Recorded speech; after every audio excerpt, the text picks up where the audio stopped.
देखिए आपको नेत्र महाकुंभ 2025 12 जनवरी से 26 जनवरी तक की जो शुरुआत है वो हो चुकी है। आज 12 जनवरी का दिन है। न्यूज़ 24 की टीम के साथ आप देखिए नेत्र कुंभ में जो व्यवस्थाएं हैं उसको लेकर के हम आपको ये दिखाना चाहते हैं कि किस तरीके से कितनी सहूलियत के साथ लोगों को बिल्कुल सिटिंग पोजीशन पर बाएं से दाएं और करते हुए वो उस जगह तक पहुंचाया जाता है जहां तक उनको सुविधाएं मुहैया करानी होती है। ये आप देख सकते हैं, ये पूरा का पूरा, इससे पहले हमें उमेश जी ने बताया था जिस तरीके से।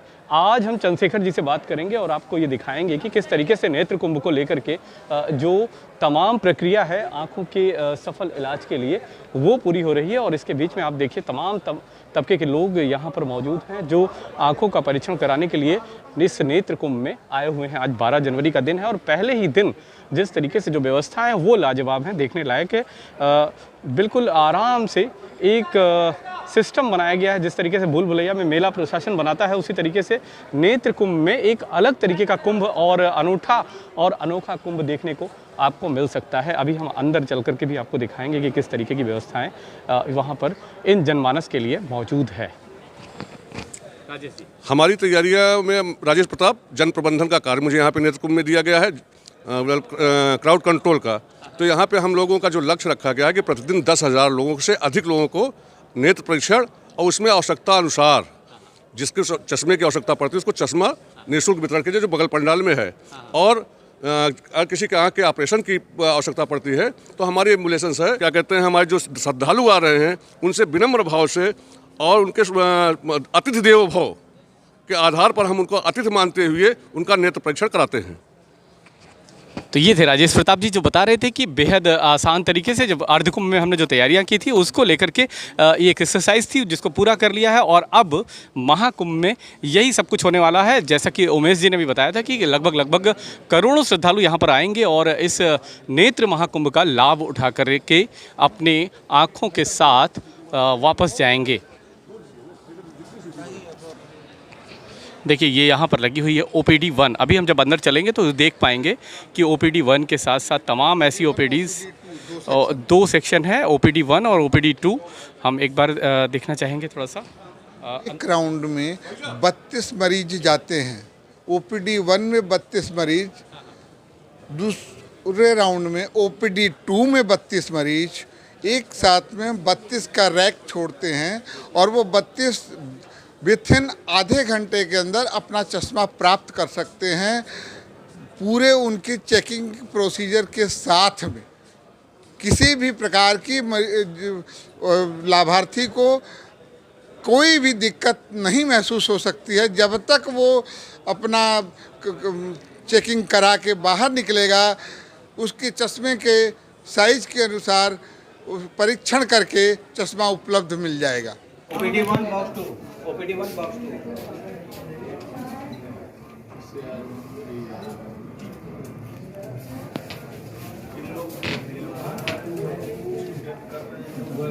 कब से कह रहा हूँ 2 है। नेत्र कुंभ 2025 का आयोजन हमारी 4-5 संस्थाएं हैं सक्षम के नेतृत्व में। स्वामी विवेकानंद हेल्थ मिशन, रज्जू भैया सेवान्यास, भाऊराव सेवान्यास, हंस फाउंडेशन, ऐसी संस्थाएं मिल करके इस कार्यक्रम को कर रही हैं। हमारा लक्ष्य है कि इस देश में नेत्र रोगियों की जो संख्या है उसमें कमी आवे, कोई भी व्यक्ति दृष्टि बाधित न रहे। इसके लिए हमने लक्ष्य रखा है 5 लाख नेत्र रोगियों का परीक्षण और 3 लाख निःशुल्क चश्मों का वितरण, साथ ही दवाइयाँ भी साथ में दी जाएंगी। पिछली बार के अर्धकुंभ में जिस तरीके की व्यवस्थाएं थी, जिस तरीके से लोगों को, श्रद्धालुओं को व्यवस्था दी गई थी और उसमें जो आंकड़ा था उस आंकड़े के साथ इस बार किस तरीके से आपने सामंजस्य बैठाया है? इस उद्देश्य की पूर्ति के लिए हमारे पास इस बार परिसर भी हमारे पास बड़ा है। पिछले 2019 के सापेक्ष हमको 9 एकड़ से ज़्यादा की भूमि मिली है। 7 जर्मन हैंगर थे गत नेत्र कुंभ में।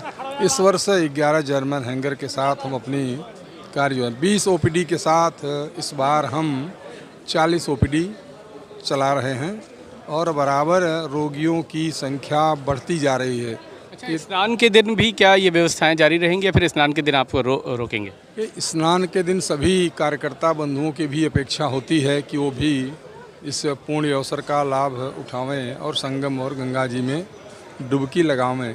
इसको देख करके हम सब निर्णय लेंगे कि 14 अमावस्या, पूर्णिमा, शिवरात्रि पर क्या किया जाए, क्योंकि सब जो बाहर से बंधु आए हुए हैं, डॉक्टर हैं, ऑप्टोमेट्रिस्ट हैं, कार्यकर्ता हैं, तो सभी चाहते हैं कि उनका भी पवित्र स्नान इस महाकुंभ में हो। शुक्रिया हमसे बात करने के लिए। हमारे साथ मौजूद थे महाप्रबंधक जी और वो बता रहे थे कि किस तरीके से अर्धकुंभ और कुंभ को लेकर के जो तैयारियां थी वो पूरी तरीके से सुचारू रूप से जारी रहेंगी। हालांकि इस समय जो स्नान के अवसर पर जो निर्णय है वो आज ही कल में ले लिया जाएगा, क्योंकि 13 जनवरी को स्नान होगा, 14 जनवरी को मकर संक्रांति का स्नान होगा और इन सभी स्नान में महत्वपूर्ण होगा कि स्नानार्थियों के साथ साथ श्रद्धालुओं को किस तरीके की व्यवस्थाएँ उपलब्ध हो पाएंगी।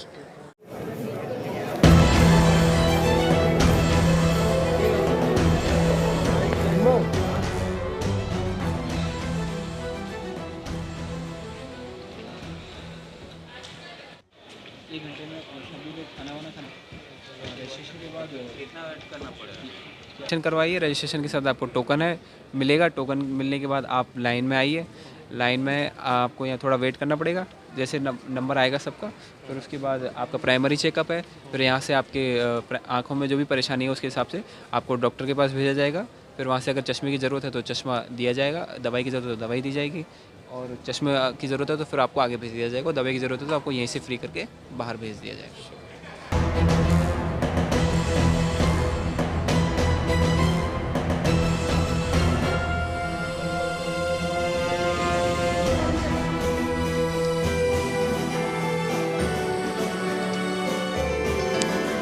ये आप देख सकते हैं इस तरीके से यहाँ पर परीक्षण का कार्य हो रहा है डॉक्टर्स के द्वारा, तमाम स्पेशलिस्ट डॉक्टर्स के द्वारा ये परीक्षण का कार्य चल रहा है। और विभिन्न प्रकार से जिस तरीके से डैशबोर्ड पर आप देख पा रहे हैं, अलग अलग इक्विपमेंट्स के साथ अलग अलग जगहों पर अलग अलग परीक्षण किया जा रहा है और परीक्षण करने के बाद ये तय किया जाता है कि उन्हें चश्मे की ज़रूरत है या नहीं है।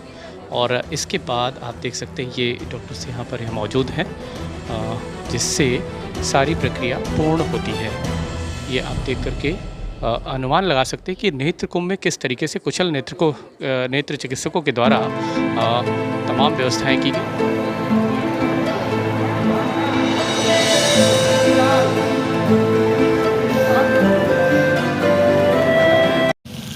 अब मैं हूँ गेट के उस भाग पर जहाँ से मैंने चश्मा प्राप्त कर लिया है। नेत्र कुंभ में रजिस्ट्रेशन कराने के बाद विभिन्न प्रक्रियाओं से गुजरने के साथ साथ आपको ये दिखाना चाहता हूँ कि न्यूज़ 24 कैंडिड के ओर से मैं ये नेत्र कुंभ की तरफ से चश्मा प्राप्त कर चुका हूँ। आप